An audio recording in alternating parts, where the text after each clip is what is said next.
pourquoi est-ce qu'on galère tous autant à tenir les habitudes qu'on dit qu'on va faire? Et pourquoi on a d'ailleurs déjà tous lamentablement échoué? On dirait qu'il y a comme une force invisible qui nous motive à fond les premiers jours et qui vient complètement nous saboter quelques jours après. Si tu galères à te mettre au sport, à te lever tôt, à économiser, à arrêter les réseaux, à apprendre quelque chose ou à faire quoi que ce soit qui te ferait du bien, aujourd'hui on va briser la malédiction et trouver une solution pour tenir n'importe quelle habitude grâce aux 4 piliers fondamentaux qu'on trouve dans la Bible des habitudes, Atomic Habits. Et le pilier 3, c'est définitivement mon préféré. Salut, moi c'est Matt, je suis un ancien geek qui en a eu marre de rater sa vie. Alors il y a quelques années, j'ai arrêté de farmer les noobs pour aller level up dans la vraie vie. Et je te partage toutes les strats qui ont fonctionné pour moi, alors abonne-toi et rejoins l'aventure.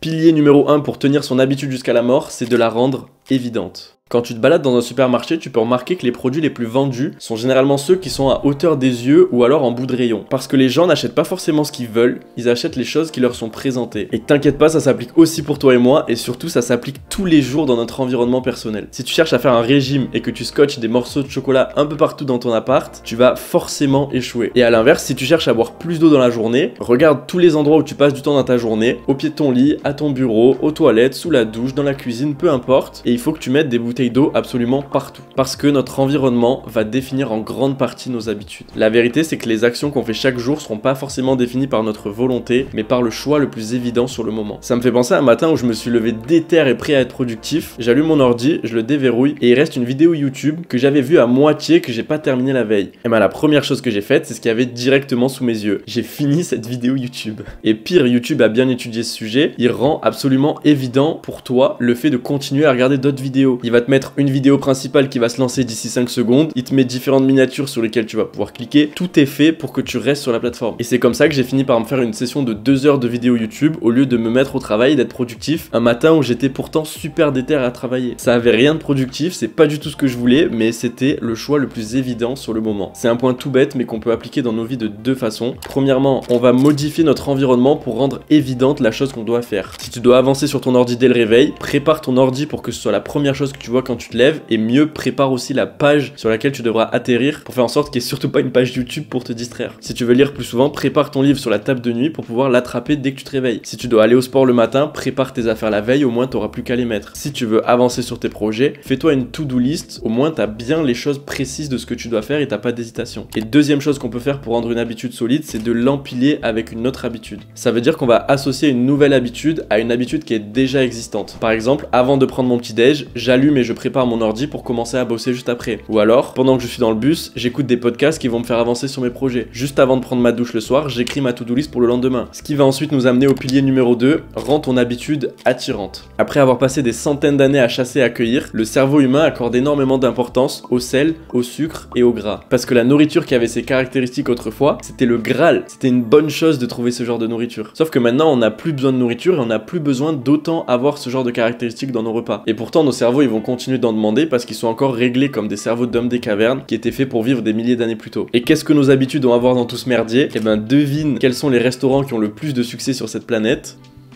Les fast-food, parce que leurs repas sont sucrés, salés et gras, et il y a tout ce qu'il faut pour satisfaire notre cerveau primitif. Il a l'impression d'avoir trouvé le jackpot à chaque fois qu'il mange là-bas. Donc les fast-food sont très forts pour se rendre attirants. Manger chez eux, ça va récompenser notre cerveau. C'est exactement ce qu'il faut qu'on reproduise avec nos habitudes. Il faut qu'on arrive à les rendre attirantes pour qu'on ait plus de chances de les adopter. Parce qu'en rendant une habitude désirable, on augmente notre motivation à la poursuivre. Pour ça, on va encore avoir 2 possibilités. La première, c'est l'association d'activités. C'est un peu similaire au fait d'empiler ses habitudes. Ça consiste à trouver une habitude qu'il faut que tu fasses mais que tu as tendance à éviter et de l'associer avec une habitude que t'aimes faire et qui te fait plaisir. Par exemple, si t'aimes écouter des podcasts mais que tu détestes aller courir, bah tu peux aller courir en écoutant des podcasts. Si t'adores les séries mais que t'aimes pas faire du sport, bah tu peux aller faire du tapis roulant à la salle et regarder une série sur un écran en même temps. Tu peux te faire plaisir et te boire ton meilleur chocolat chaud ou ton meilleur smoothie pendant que tu révises ou que t'étudies. Tu peux ranger ton appart en regardant une vidéo stylée de Squeezie. La deuxième possibilité qu'on va avoir, c'est d'utiliser notre groupe social. Autrement dit, essayer de s'entourer des gens qui ont déjà l'habitude qu'on essaie de mettre en place. Et mieux encore, tu peux suivre des gens que t'admires, qui ont déjà tes habitudes et qui ont les résultats que tu veux. Ça paraît évident, mais il y en a tellement qui le font pas. Si tu veux manger sainement, passe plus de temps avec tes potes qui mangent sainement. Si tu veux être régulier à la salle, trouve-toi un pote qui a aussi des objectifs muscu et qui est absolument déter là-dessus. Si tu veux apprendre une langue, passe plus de temps avec les gens qui parlent cette langue. L'être humain, c'est une créature sociale qui a besoin de se conformer au groupe. Et chaque comportement qui va nous rendre plus attirants aux yeux du groupe va être récompensé et va vouloir être fait encore et encore par notre cerveau. Ça va avoir un réel impact sur toi toi et ça vaut aussi pour les habitudes toxiques. Alors assure-toi que ces 5 personnes t'inspirent et te poussent vers tes objectifs et pas l'inverse. Pilier numéro 3, rends ton habitude facile.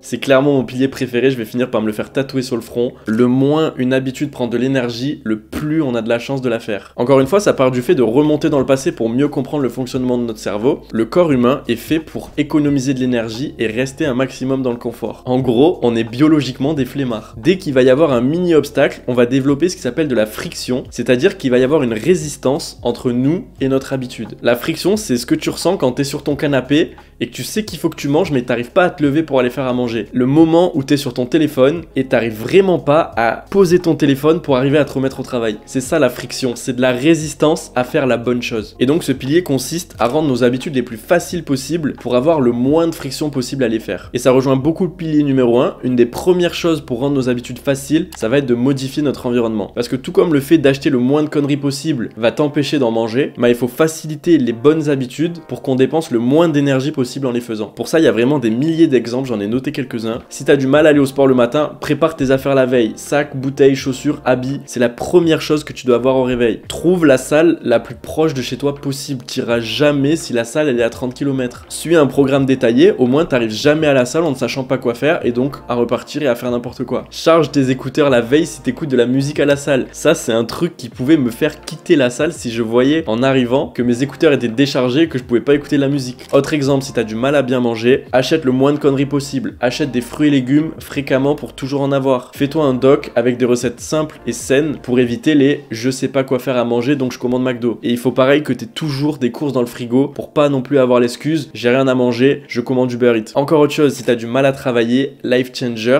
mets ton téléphone dans une autre pièce. Trop souvent on est distrait par un tas de choses, on va éliminer toutes les distractions. Planifie précisément ce que tu dois faire à l'avance de 8h à 9h, écriture du script de la vidéo, les 4 piliers pour tenir n'importe quelle habitude. Quand c'est trop flou, on s'éparpille. Pareil, fais des to-do list, définis précisément les choses que tu dois faire. Et selon les gens, travaille dans un endroit propice au travail. Sur un canapé, c'est plus facile de chiller que de vraiment être productif, alors que sur un bureau, tu sais que t'es là pour ça. Bref, des exemples, il y en a des milliers, je pense que tu commences à comprendre le truc. Mais en gros, le but, c'est de rendre ton habitude tellement facile que ça anéantira toutes tes chances de la rater. Le meilleur moyen de gagner, c'est d'anéantir toutes ses chances de perdre. On passe au 4e et dernier pilier pour maximiser tes chances de tenir une habitude, rends-la satisfaisante.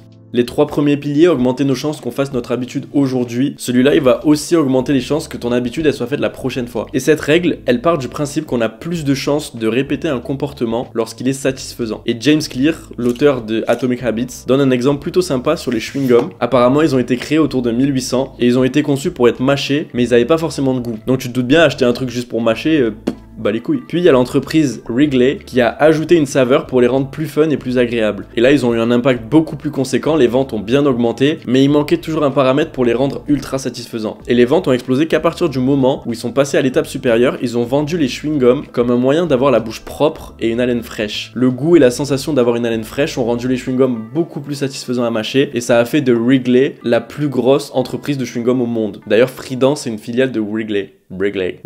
Je sais pas comment on dit. Donc le fait de ressentir du plaisir après avoir fait une action rend ton comportement mémorable et répétable. Faut quand même qu'on arrive à faire la distinction entre satisfaction immédiate et satisfaction différée. La satisfaction immédiate, c'est le mode de fonctionnement de la plupart des animaux, y compris l'être humain du coup. Autrefois, on se concentrait uniquement sur le présent et le très court terme. On devait chasser, se nourrir, trouver un abri, s'échapper, etc. Il y avait très peu de récompenses à long terme parce que le présent avait beaucoup plus de valeur que le futur. Survivre, c'était beaucoup plus important que avoir des projets et anticiper sa retraite. Et c'est ça qui explique la majorité de nos habitudes négatives, c'est qu'elles nous récompensent à court terme, mais qu'elles vont avoir un effet néfaste à long terme que notre cerveau sera pas capable d'imaginer. C'est le problème de fumer, boire, scroller, manger gras, etc. C'est que les conséquences sont différées tandis que la récompense est immédiate. Et pourtant, devine quoi, la plupart de nos habitudes positives, ça va être exactement l'opposé. La conséquence est immédiate, la fatigue du sport, l'ennui du travail, le fait de manger des repas sains, et la satisfaction sera différée. La prise de muscle, la perte de poids, les projets qui aboutissent. Donc pour tenir nos habitudes, il va falloir qu'on trouve un moyen de les rendre plus satisfaisantes. Pour ça, on va encore avoir 2 options. Avoir un partenaire de redevabilité redevabilité. Ça vient de l'anglais accountability. Ça n'a pas vraiment de traduction en français. Être accountable, c'est se sentir redevable envers quelqu'un. C'est ne pas vouloir décevoir cette personne. Par exemple, si tu prends un coach qui va t'accompagner à la salle, qui va t'envoyer des messages tous les jours pour savoir si ta séance s'est bien passée, si tu as bien mangé les bonnes choses, etc.,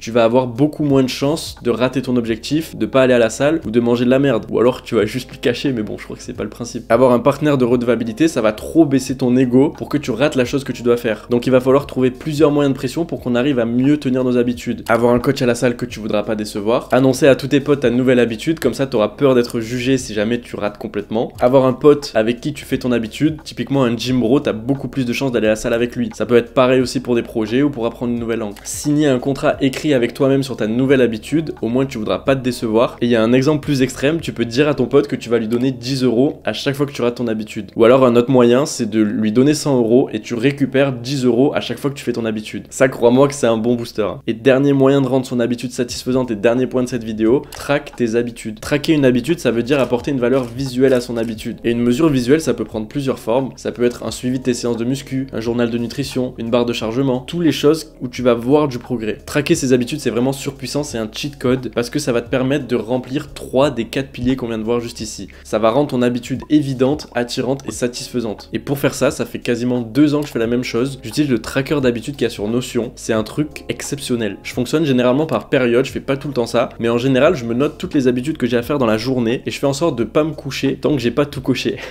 Forcément, il y a toujours des ratés de temps en temps, mais le but c'est pas de toujours tout cocher à chaque fois. En fait, c'est que avec le tracker vs sans le tracker, tu vas faire 100 fois plus d'habitudes. Et même si t'en rates, c'est toujours 100 fois plus que ce que tu avais avant sans le tracker. Donc s'il y a vraiment une action que tu peux garder de cette vidéo, c'est d'aller sur Notion. Je vais te mettre le lien dans la description. C'est pas une promo ou quoi que ce soit, c'est totalement gratuit. Il faut juste créer un compte. Tu peux aller mettre tes habitudes sur le tracker et commencer à traquer tes habitudes dès aujourd'hui. Bref, c'est déjà pas mal pour cette vidéo. J'espère vraiment que ça a pu t'aider. J'espère que tu vas dégommer absolument toutes tes habitudes après avoir vu ça. Passe à l'action, télécharge le tracker, abonne-toi pour avoir plus de vidéos comme ça. Et on se dit à la prochaine.